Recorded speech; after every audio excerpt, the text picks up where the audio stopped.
The discipline of distance. Why letting go of toxic relationships is an act of health.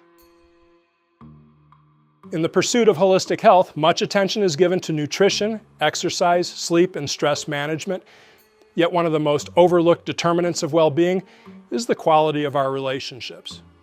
Just as the body is shaped by what we consume, the mind and spirit are shaped by the people we allow into our lives.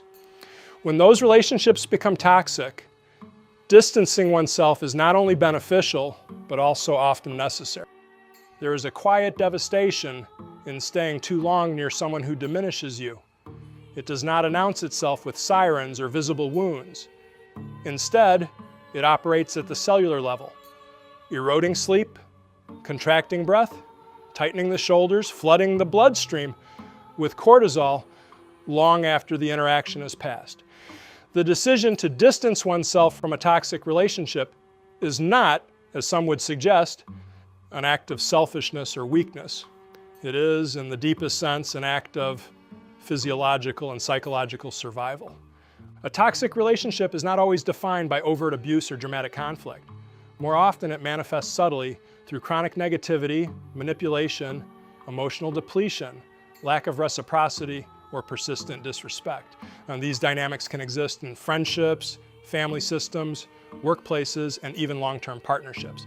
In psychological and behavioral science, a toxic relationship is broadly defined as one in which a persistent pattern of behavior by one or more parties produces harm, emotional, cognitive, physical, or spiritual in another. What distinguishes a difficult relationship from a genuinely toxic one is the element of chronic harm with little or no reciprocal nourishment. From a psychological standpoint, toxic relationships are associated with increased stress responses, emotional dysregulation, and diminished self-worth. Over time, this can contribute to anxiety, depression, and physical health issues such as hypertension and weakened immune function. In essence, the body does not differentiate between physical threats and emotional ones. The nervous system reacts accordingly. The body keeps score, and the body tells the truth. When an individual remains in a toxic relational environment, the body operates in a prolonged state of sympathetic nervous system activation, the fight or flight response. The hypothalamic pituitary adrenal, HPA axis, the body's central stress response system, activates when we perceive threat. In healthy circumstances, this activation is brief and resolves once the stressor passes. In toxic relational environments, the stressor does not pass and the HPA axis remains chronically engaged. The result is sustained elevation of cortisol, which over time suppresses immune function, disrupts sleep architecture, impairs cognitive performance, contributes to gastrointestinal dysfunction, and degrades cardiovascular health. Chronic exposure to these stressors has also been linked to metabolic dysfunction and significantly elevated mortality risk. From a traditional Chinese medicine perspective, such disturbances are understood as stagnation of qi, or of life energy, of vital flow, particularly affecting the liver system, which governs the smooth flow of energy and emotions. Prolonged stagnation transforms into heat, contributing to irritability, tension, disrupted sleep, and internal imbalance. The emotional and the biological are not separate systems. They are one system, responding as one. Psychological roots, attachment, identity, and the pull to stay. One of the most painful paradoxes of toxic relationships is that they are often the hardest to leave. This is not weakness. It is neurobiological architecture.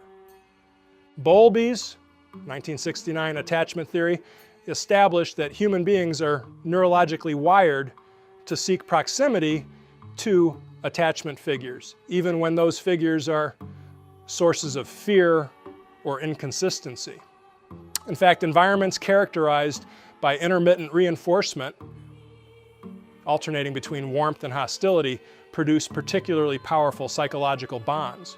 The unpredictability itself triggers the reward system, creating a pattern not unlike that observed in addiction. Cultural conditioning compounds this. We are often taught by family systems, religious institutions, and social norms that loyalty requires endurance, even at the expense of one's own well-being. There is, however, a critical distinction between commitment and self-sacrifice. Healthy relationships are mutually nourishing. Toxic ones demand one-sided tolerance. Leaving requires not only courage, but a fundamental renegotiation of one's sense of self and worthiness. The warrior, scholar, and sage, an integrated framework. Perhaps no framework captures the full dimensionality of distancing from toxic relationships more completely than the integrated triad of the warrior, the scholar, and the sage. Each archetype engages the challenge from a distinct but complementary orientation, and together they model a wholeness of response that neither psychology nor philosophy alone can provide. The warrior does not enter combat indiscriminately, and neither does the trained martial mind engage every interpersonal conflict as though it must be won or endured. In classical martial philosophy, the highest expression of skill is not domination, but strategic discernment, knowing when to engage and knowing when to withdraw. Sun Tzu's principle that the supreme art of war is to subdue the enemy without fighting speaks directly to relational toxicity. The warrior recognizes that remaining in a depleting relationship is not loyalty, but rather it is a drain on the very resources of energy, clarity, mental focus, and physical vitality that martial and holistic training are designed to cultivate and protect. Boundaries in this context are not walls built from fear. They are the disciplined perimeter of a trained practitioner who understands that what enters one's field shapes one's capacity to function at full power. The scholar brings the discipline of observation and discernment, where the emotional mind sees only pain, confusion, and the pull of familiar patterns. The scholar steps back and reads the situation with the detachment of careful study. Patterns are examined, not once, but across time. The scholar asks not only, what is this person doing to me, but what pattern in me allowed this dynamic to persist? This is where the genuine education lives. Social learning theory confirms that we are continuously shaped by the relational environments we inhabit. The scholar understands that prolonged exposure to toxic patterns is not neutral. It is a curriculum, and it teaches us slowly and reliably to expect diminishment as normal. The act of studying the pattern, naming it, and choosing to no longer participate in it is itself a transformative scholarly act, an application of knowledge toward the cultivation of a wiser life. The sage operates from a register beyond strategy or analysis. The sage perceives the whole, the arc of a life, the nature of interconnection, the cosmic principle that what we nourish grows and what we withdraw from diminishes. In Taoist thought, the sage does not struggle against what resists. Like water, the softest of forces, the sage flows where there is openness and withdraws from obstruction without bitterness or drama. Letting go in the sage's understanding is not abandonment. It is wisdom.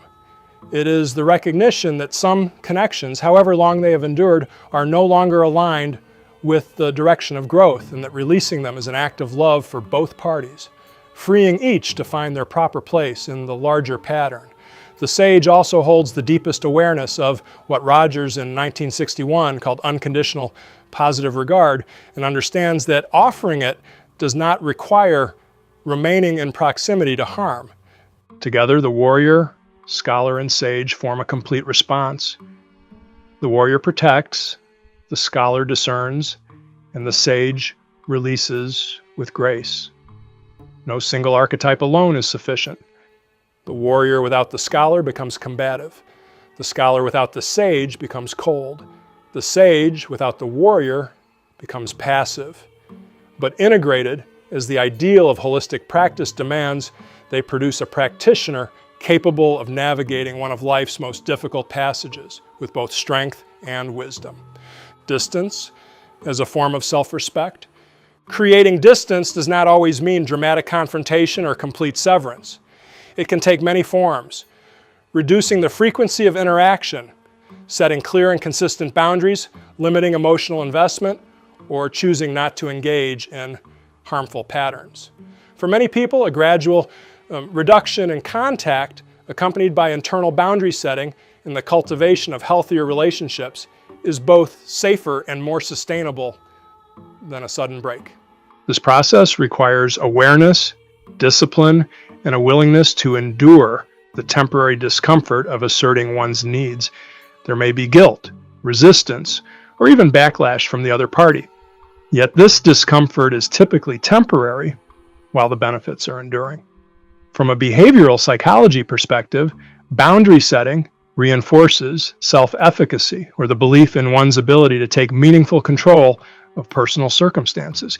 Each act of distancing becomes a reaffirmation of personal agency. It is also worth noting what distancing does not mean. It does not require hatred, bitterness, or a permanent severing in every circumstance. In cases where full physical separation is not possible, such as with co-parenting, professional settings, and family caregiving, emotional detachment remains a recognized healthy coping strategy, a cognitive and emotional restructuring in which the person withdraws the energy and identity investment they once placed in a relationship while maintaining necessary surface-level contact, reclaiming space for growth. When toxic influences are reduced or removed, space is created mentally, emotionally, and energetically. This space allows for clearer thinking, improved emotional regulation, greater alignment with personal values, and the emergence of healthier relationships. It is not uncommon for individuals to experience a distinct sense of lightness or renewed vitality after distancing themselves from chronically draining connections.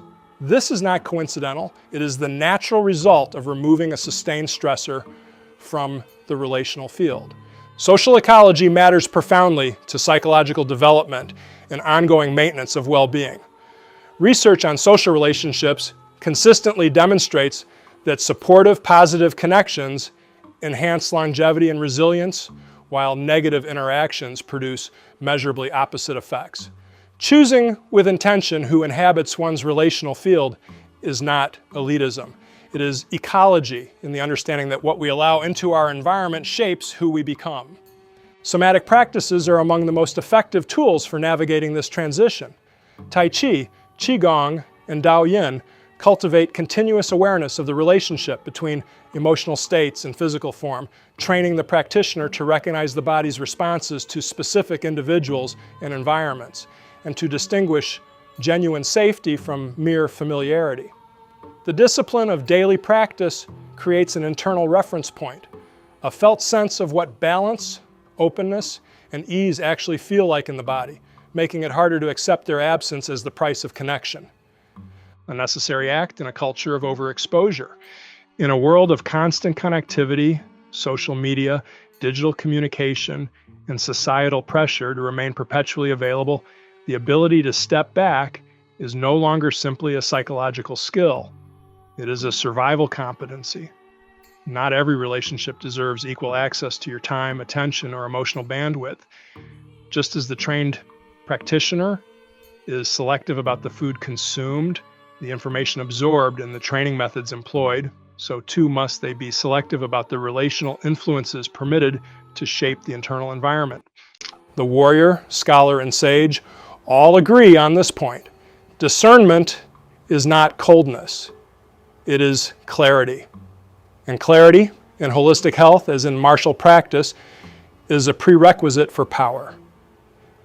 In conclusion, distance is not disconnection, it is alignment. Distancing oneself from toxic relationships is not about isolation, avoidance, or the abandonment of compassion. It is about alignment. Aligning one's environment with one's values, one's health, and one's long-term wholeness. The warrior calls it protection. The scholar calls it discernment. The sage calls it wisdom. Holistic health calls it necessary. It is an act of discipline. It is an act of self-respect. And in many cases, perhaps most, it is an act of healing.